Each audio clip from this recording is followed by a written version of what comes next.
오늘 우리에게 주시는 하나님의 말씀은 에베소서 6장 5절부터 9절까지 말씀입니다. 에베소서 6장 5절부터 9절까지 말씀입니다. 신약성경 316페이지에 나와 있습니다.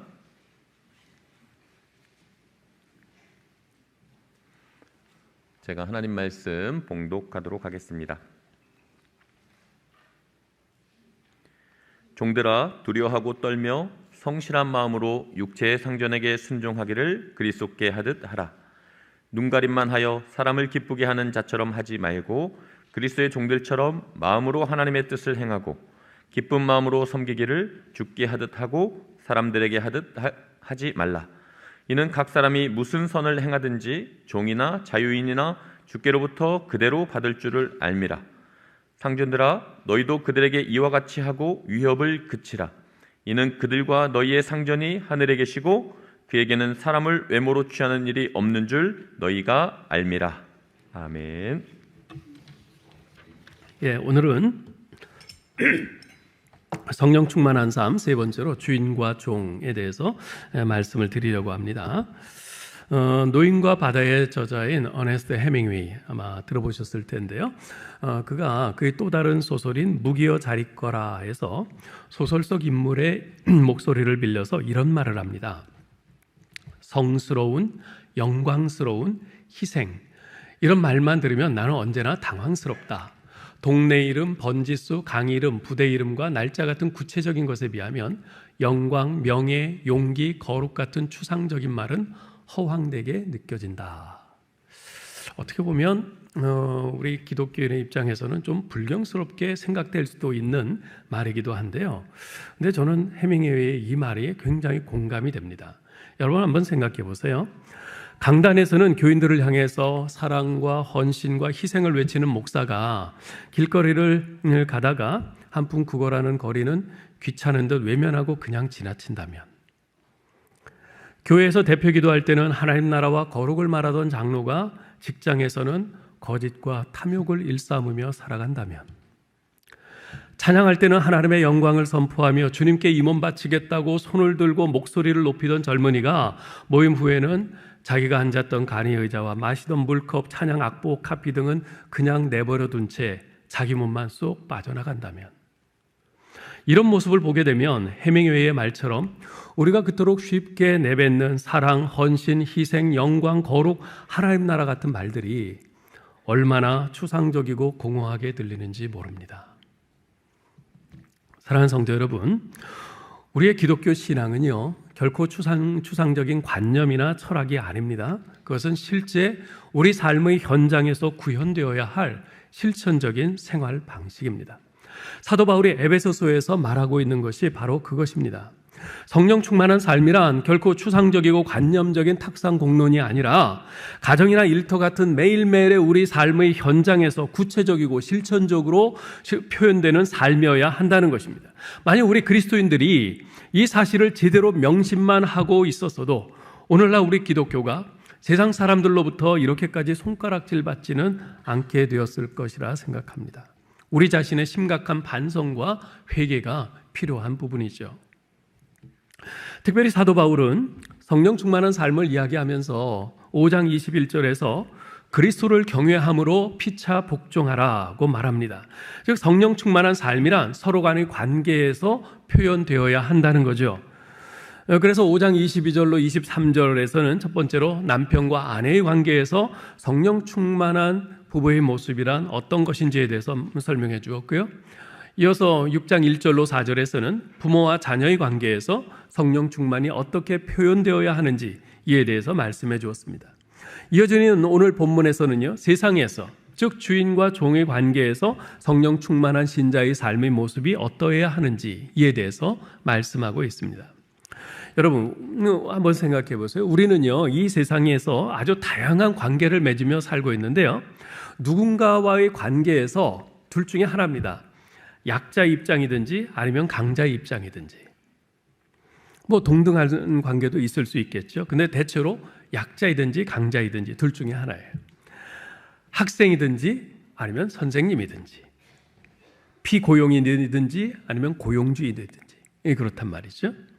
사도 바울은 이것을 오늘 본문에서 종이냐 상전이냐 하는 말로 표현하고 있습니다. 바울은 그리스도인으로서 내가 종, 약자의 입장에 있다면 어떻게 처신해야 하는가? 그리고 그리스도인으로서 내가 상전, 강자의 입장에 있다면 어떻게 처신해야 하는가? 즉 성령 충만한 그리스도인이라면 자신이 종이나 상전의 입장에 있을 때, 약자나 강자의 입장에 있을 때 어떻게 처신해야 하는가? 이에 대해서 말씀하고 있는 것입니다. 자, 먼저 종들에게, 즉 일꾼들, 약자 입장에 있는 사람들에게 말합니다. 사도 바울은요, 이 문제를 다룸에 있어서 우리가 명심해야 할 교훈 두 가지를 말씀해 주고 있습니다. 첫째, 신분이 문제가 아니라 정신이 문제라는 것이고요. 둘째는 죽게 하듯 하라는 것입니다. 여러분 5절로 8절을 우리 같이 한번 읽어볼까요? 종들아, 두려워하고 떨며 성실한 마음으로 육체의 상전에게 순종하기를 그리스도께 하듯 하라. 눈가림만 하여 사람을 기쁘게 하는 자처럼 하지 말고 그리스도의 종들처럼 마음으로 하나님의 뜻을 행하고 기쁜 마음으로 섬기기를 주께 하듯 하고 사람들에게 하듯 하지 말라.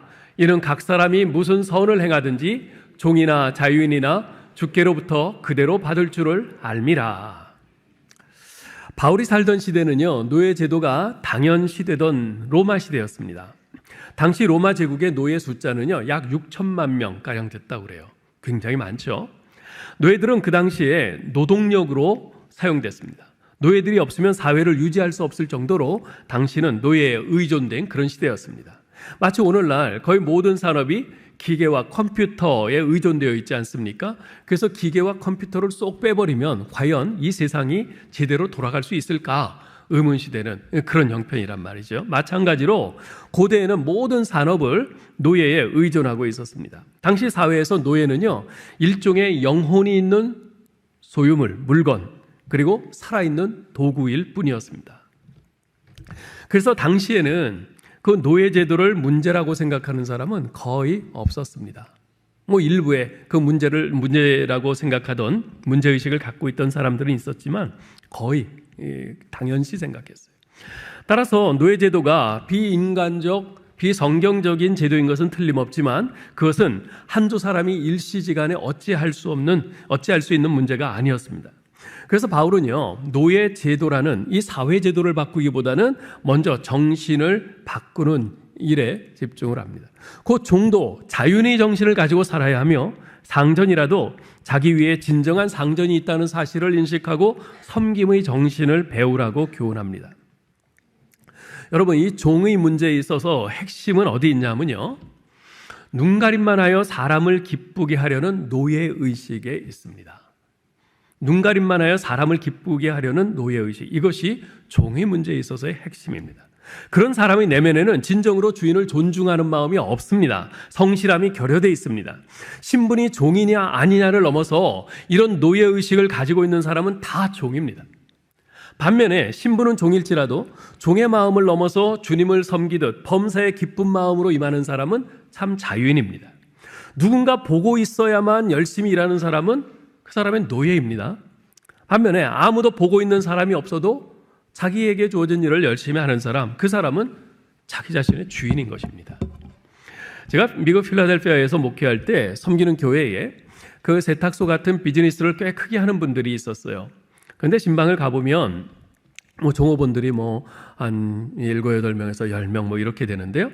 그 가운데 우리 교인은 아무도 없는 거예요. 그래서 장로님, 어떻게 일하는 분들 가운데 우리 교인들은 아무도 없네요. 물어보았더니 조심스럽게 이런 말씀을 하세요. 목사님, 이런 말씀을 드리면 어떻게 생각하실지 모르겠습니다만 저는 우리 교인들은 되도록 안 쓰기로 결심했습니다. 왜요? 물론 처음엔 저도 이왕이면 우리 교인들을 채용하려고 했죠. 일자리가 필요한 교인들을 도와줄 수 있으니 얼마나 좋습니까? 근데 그렇게 했더니 비즈니스가 안 되더라고요. 그 사람들이 툭 하면 이런저런 교회 일을 핑계대고 늦게 출근하거나 일찍 조퇴합니다. 또 작업 시간에 어제 교회에서 늦게까지 심야 기도에 참석해서 피곤하다면서 꾸벅꾸벅 졸기 일쑤입니다. 그뿐인가요? 아침에 출근하면 먼저 보일러도 켜고 이런저런 작업 준비를 해놓아야 하거든요. 그래서 다른 종업원들은 바쁘게 작업 준비를 하는데 자기는 먼저 큐티를 하고 성경을 읽어야 된다면서 혼자 구석에 앉아서 성경을 읽는 거예요. 종업원들 가운데 대다수는 교회 안 다니는 사람들인데 그 사람들이 불평하는 겁니다. 누군 교회 다닌다고 일을 대충 해도 봐주고 교회 안 다니는 누군 죽도록 고생만 하고 일할 맛이 안 난다는 겁니다. 그래서 제가 우리 교회 다니는 그 종업원들을 불러놓고 주의를 주면 교회 장로가 자기들을 이해해주고 옹호해주지 않는다면서 오히려 원망하더라고요. 그러면서 그 장로님이 이런 말씀을 하세요. 목사님, 물론 전날 늦게까지 교회 일로 피곤해서 늦게 출근할 수도 있고 직장에 와서 졸 수도 있다고 생각합니다. 그러나 그것은 제가 교회 장로이기 때문에 제가 이해해 주는 것이지 본인들이 그것을 당연하게 생각하면 안 되는 것 아닙니까? 어떠세요? 이번 말씀이 맞습니까? 틀립니까? 맞죠? 네? 이분이 장로님이라서 그런 것을 이해해 주는 것이지 네? 그걸 당연하게 생각하면 안 되잖아요. 그렇죠? 그래서 그 후로는 되도록 같은 교회는 채용하지 않는다는 겁니다. 피차 곤란하고 또 같이 일하는 교회 안 다니는 그 사람들한테도 덕이 안 되니까. 직장 생활하시는 여러분들 하루에 8시간은 여러분에게 월급 주는 직장을 위해서 최선을 다하시기 바랍니다. 그 직장 사장님이 믿는 사람이건 안 믿는 사람이건 관계없습니다. 그 직장이 크리스찬 직장이건 아니건 상관없습니다. 그것이 여러분을 고용한 사람에 대해 그리스도인으로서 마땅히 지킬 예의입니다. 그렇게 하지 않는 것은 여러분이 고용주에게 판 여러분의 시간을 도둑질하는 겁니다. 주님께서도 그런 태도는 옳지 않다고 책망하십니다. 이 자리에 학생들 계실 텐데요. 학생 여러분, 수업 시간에 성경책 읽지 마십시오. 수업에만 집중하세요. 그것이 여러분을 가르치는 선생님을 존중하는 것이고 그리스도인의 마땅한 태도입니다. 그리스도인의 삶은 세상 사람들이 읽는 유일한 성경책이다 라는 말이 있습니다.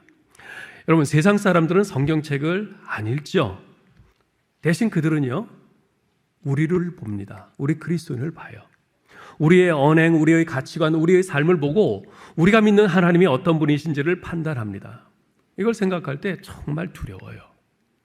왜냐하면 그들 눈에 보여지는 우리의 삶이 엉터리 같은 모습이라면 그들은 왜곡된 성경을 읽는 것이고 그 결과 하나님에 대해서 그릇된 판단을 하게 될 것 아니겠습니까? 모든 것이 하나님께 달린 것처럼 기도하고 모든 것이 내게 달린 것처럼 일하라 말이 있습니다. 제가 졸업한 합동신학교 채플실 앞에 예전에 그런 액자가 붙어 있었어요. 비슷한 말인데요. 죽도록 공부하라, 그리고 싱싱하도록 기도하라. 네. 자기가 해야 될 공부를 기도로 때우지 말라는 거예요. 네? 열심히 기도하되 그러나 공부는 또한 네가 해야 될 일이니 네가 또 열심히 해야 된다는 것이에요. 그리스도인은요, 하나님께 모든 것을 맡기고 의지하며 살아가는 사람인 동시에 자기가 맡은 일에는 책임감을 가지고 최선을 다해 감당하는 성실한 사람이어야 한다는 것입니다. 즉 그리스도인은 가장 영적인 사람인 동시에 가장 실천적인 사람이 되어야 합니다. 시편 78편 72절에 보면요, 다윗에 대해 다음과 같이 평가하는 구절이 있습니다. 이에 그가 그들을 자기 마음의 완전함으로 기르고 그의 손의 능숙함으로 그들을 지도하였도다. 이스라엘의 왕인 다윗이 이스라엘 백성들을 자기 마음의 완전함으로 기르고 자기 손의 능숙함으로 그들을 지도하였다고 말합니다.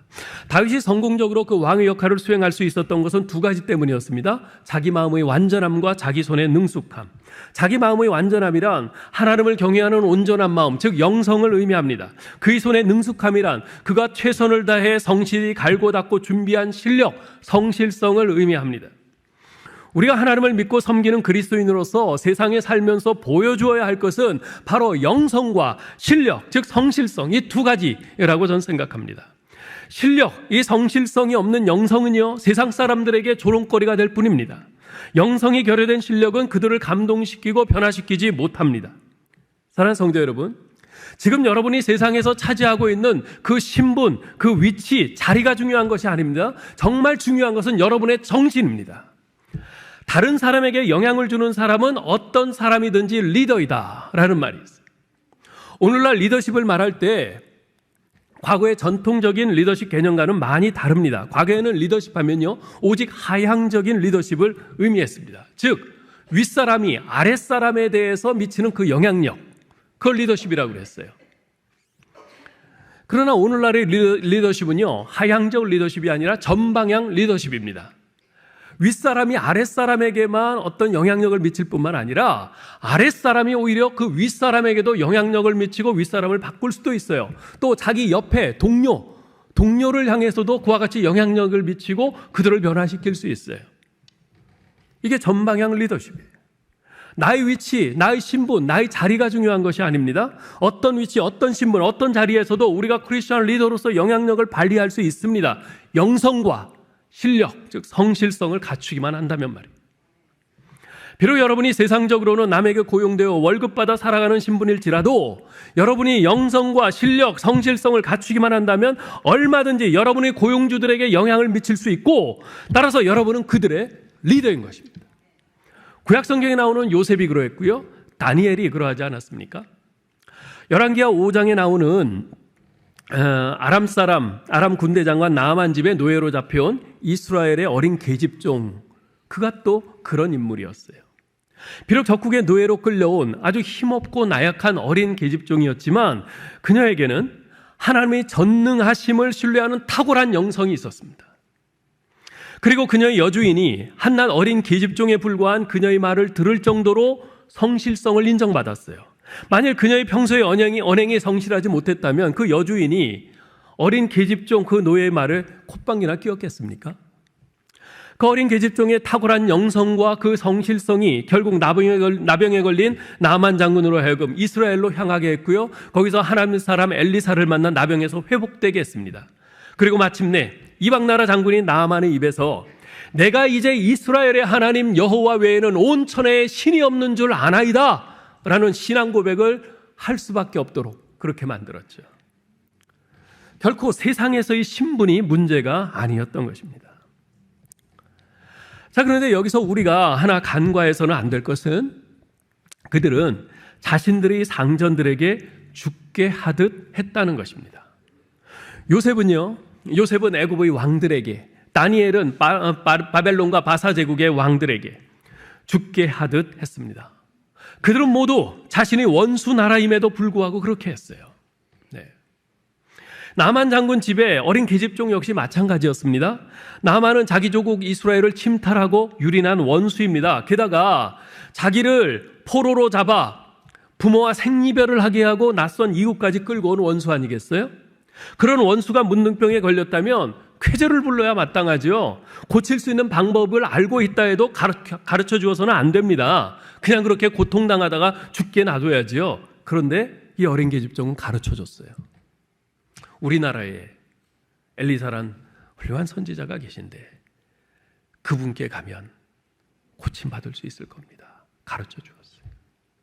왜요? 주님께 하듯 그 마음으로 한 것입니다. 여러분, 마더 테레사를 아실 것입니다. 이 마더 테레사는 평생에 하루에 3시간 정도만 자면서 가난한 영혼들을 섬겼다고 해요. 그 3시간도 편안하게 침대에 누워서 자는 것이 아니라 일하다가 책상에 엎드려 잘 때가 부지기수였다고 합니다. 어떤 기자가 질문했어요. 왜 이렇게 그 고생의 길을 걸어가십니까? 마더 테레사가 이렇게 대답을 했어요. 그들은 나의 주님이십니다. 무슨 말입니까? 그 사람들, 그 가난하고 병든 사람들, 그 문둥병자들, 그들을 죽게 하듯, 주님께 하듯 대했다는 겁니다. 여러분, 다른 이들에게 감동을 주는 삶에는 그만한 이유가 있는 법입니다. 결코 수박 겉핥기식의 흉내내기로는 안 됩니다. 골로새서 3장 23절에서 사도 바울은 이렇게 권면합니다. 무슨 일을 하든지 마음을 다하여 주께 하듯 하고 사람에게 하듯 하지 말라. 무슨 일을 하든지 주님을 섬기는 마음과 자세로 하실 수 있기를 바랍니다.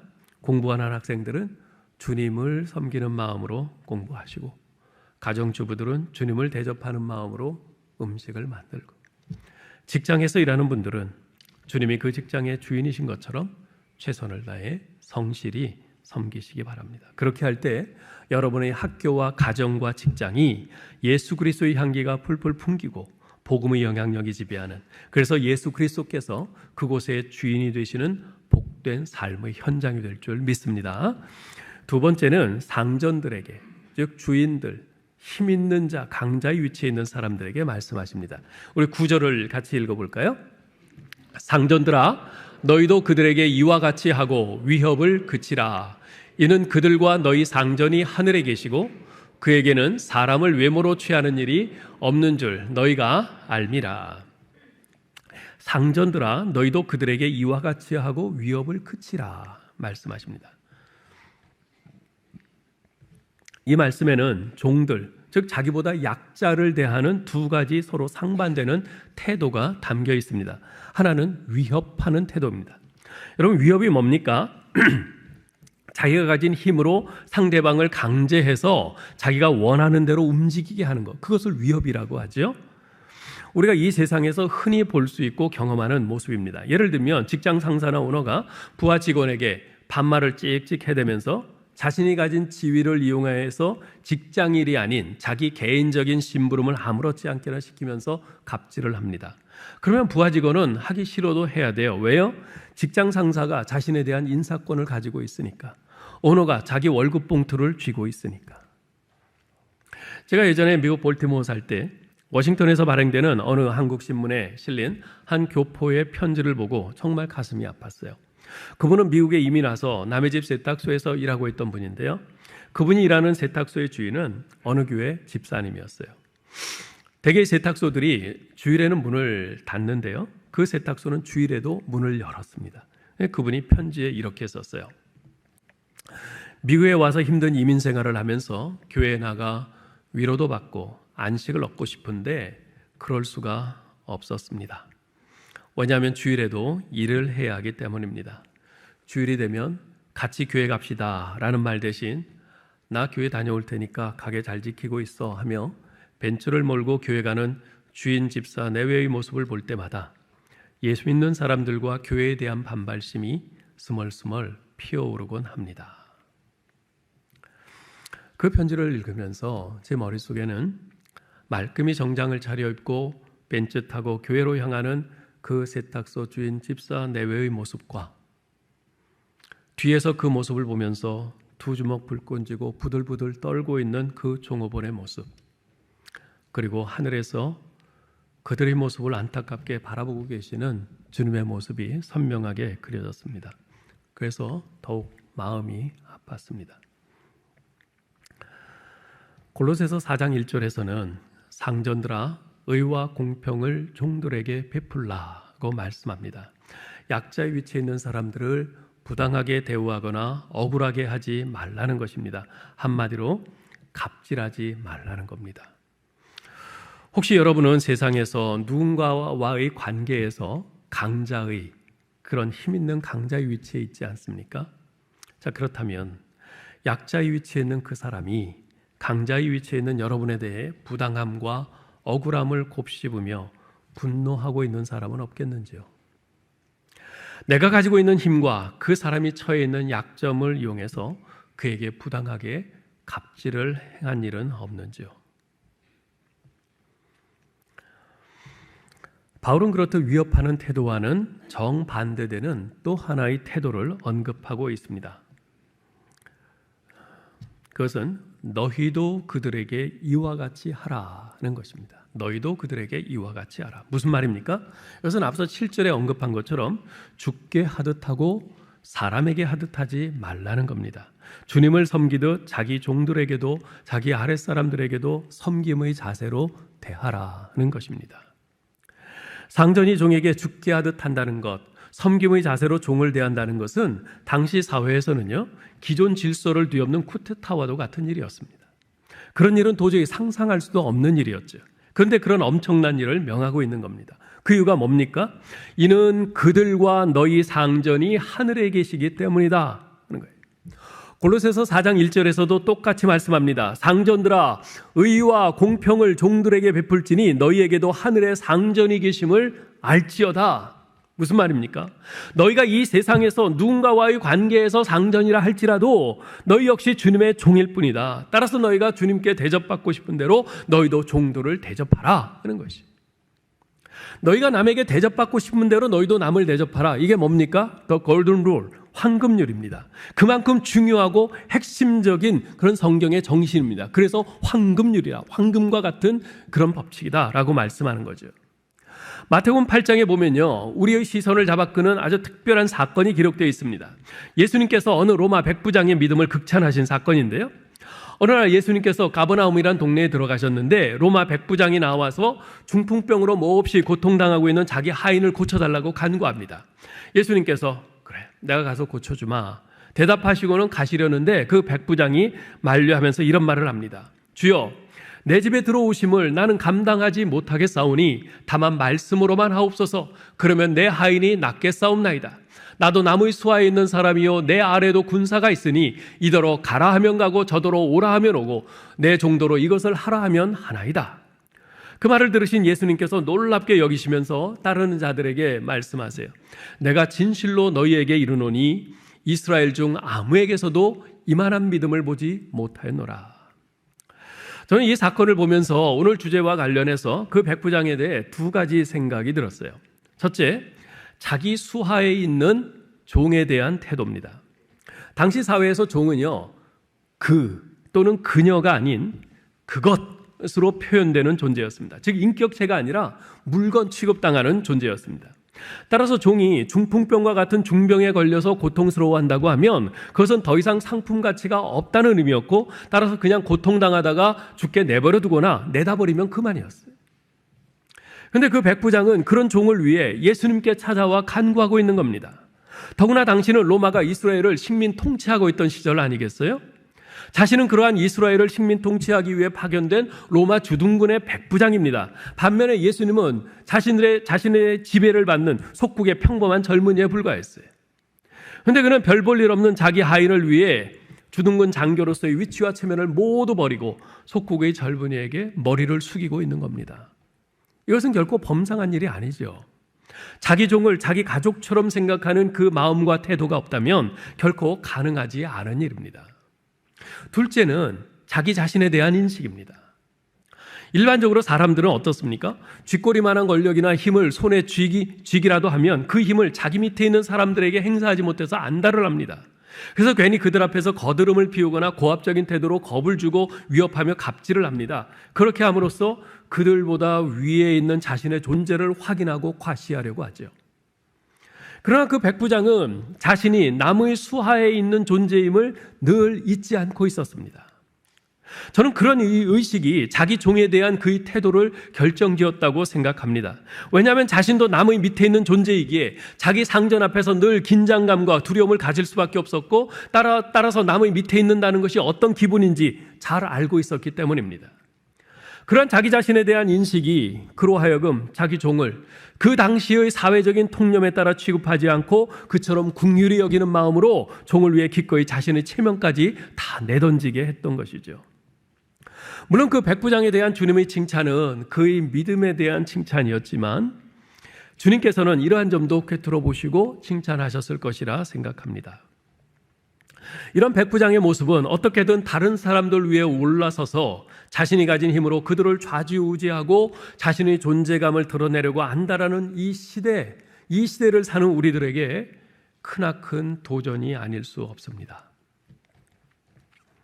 세계에서 가장 높은 에베레스트 산을 비롯해서 가장 높은 14개의 산봉우리를 모두 정복한 에드 비에스터스라는 사람이 있습니다.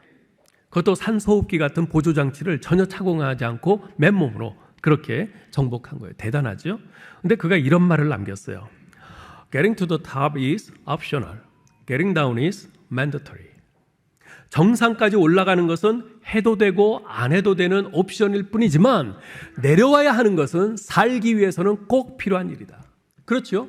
여러분, 에베레스트 산에 올라가지 않는다고 그래서 우리에게 뭐라고 그럴 사람 아무도 없어요. 그건 뭐 소소히 하고 싶은 사람만 하는 거예요. 안 해도 되는 일이에요. 아무 지장 없어요. 그렇지만 에베레스트 산에 올라갔을 때 그 성취감 때문에 난 여기서 살 거야. 그럴 수 있습니까? 그러다 죽어요. 살려면 내려와야 돼요. 내려와야 살 수 있어요. 저는 이 글을 어느 잡지 시계 광고에서 읽었는데요. 읽으면서 와, 어쩌면 이렇게도 성경의 진리를 정확히 표현한 말이 있을까 감탄했습니다. 그렇습니다. 여러분, 우리가 남보다 높은 위치, 힘 있는 자리에 있을 수 있습니다. 남들에게 많은 영향력을 미칠 수 있는 자리에 있을 수 있어요. 그러나 그 위치, 그 자리가 우리의 존재를 존엄하게 만드는 것은 아닙니다. 그 힘이 우리를 살리는 것이 아닙니다. 비록 몸은 상전의 위치, 힘 있는 자의 위치, 강한 자의 위치, 주인의 위치에 있을지라도 마음과 태도는 내려와야 합니다. 섬김의 정신으로 나의 영향력 아래에 있는 사람들을 대해야 합니다. 그래야 내가 살 수 있습니다. 그래야 내가 가진 그 위치와 그 자리와 힘으로 남들도 살릴 수 있습니다. 그것이 바로 하늘의 영광 보좌를 버리고 이 땅에 인간의 몸으로 내려오셔서 죽기까지 섬기심으로 우리 죄인들을 살리시고 자신도 하늘 영광의 보좌로 회복되신 우리 주 예수 그리스도의 모습 아니겠습니까?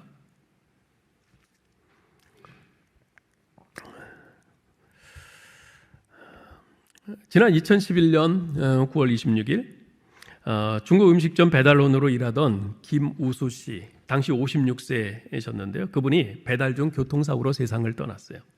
그분은 미혼모의 아이로 태어나서 고아원에 버려졌고 고아원에서 홀로 자라왔기 때문에 가족들이 없었습니다. 그런데 그분의 빈소에 당시 이명박 대통령을 비롯한 정계 인사들이 환히 줄비하게 놓여 있었어요. 하염없이 비가 쏟아지는 궂은 날씨에도 불구하고 대통령 영부인인 김윤옥 여사를 비롯해서 수많은 정계 인사들과 시민들이 빈소를 찾아 조문했어요.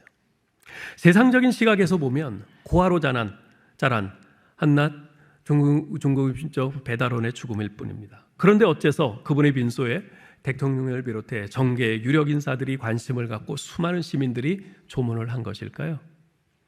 고 김우수 씨는 중국 음식점 배달 일로 월 70만 원밖에 못 버는 가난한 생활이었지만 사회에서 자기와 같이 소외된 어린이들을 위해 기부 생활을 평생 멈추지 않았던 분입니다. 정작 본인은 1.5평 좁은 고시원 방에서 근근히 생계를 유지해 가면서도 어려운 이웃을 향한 마음은 놓지 않았어요. 월 70만 원 수입 중에 월세 25만 원을 내고 나면 빠듯한 생활비죠. 그럼에도 불구하고 매달 5만 원에서 10만 원을 평생 어린이 재단에 후원하면서 나눔을 실천한 분이었습니다. 좋은 일 하면서도 그것이 알려지는 것이 부담스러워서 보이지 않는 곳에서 더 열심히 살았던, 그리고 힘든 환경에서도 웃음을 잃지 않고 자신보다 더 어려운 사람들을 위해서 살아가던 분이었습니다. 생전에 한 인터뷰에서 고 김우수 씨는 이런 말을 했어요. 삶에서 어느 한순간도 빛이라고 할 만한 사건은 없었습니다. 하지만 아이들을 도울 때만큼은 내 삶에서 가장 빛나고 행복한 순간이었습니다. 그 누구보다도 아름다운 보석 같은 삶을 살았던 분입니다. 그는 떠났지만 그의 삶은 여전히 많은 사람들의 마음속에서 빛나고 있습니다. 한 네티즌은 당시에 이런 글을 남겼어요. 태어나 최고로 부끄러움을 느낍니다. 당신께서 남기신 사랑을 잊지 않고 지키도록 노력하겠습니다. 저도 그때 그 글을 읽으면서 얼마나 부끄러웠는지 모릅니다.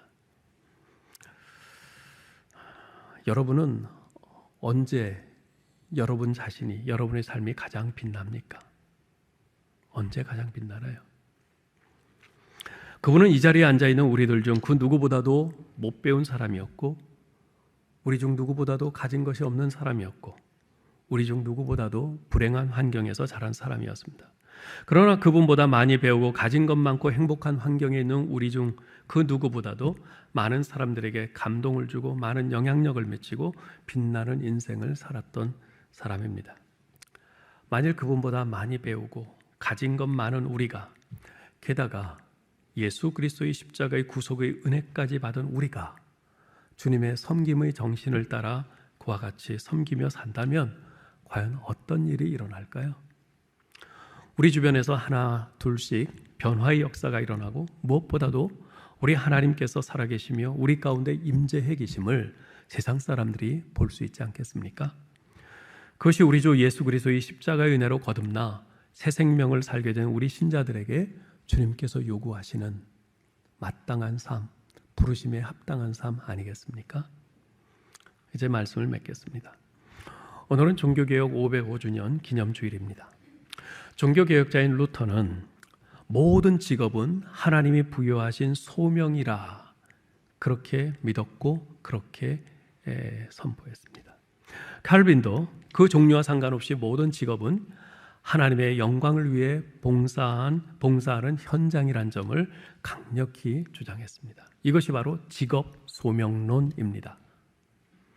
우리 그리스도인들은 일터에서 예수 믿지 않는 불신자들과는 다른 직업관을 가지고 일하는 사람들입니다.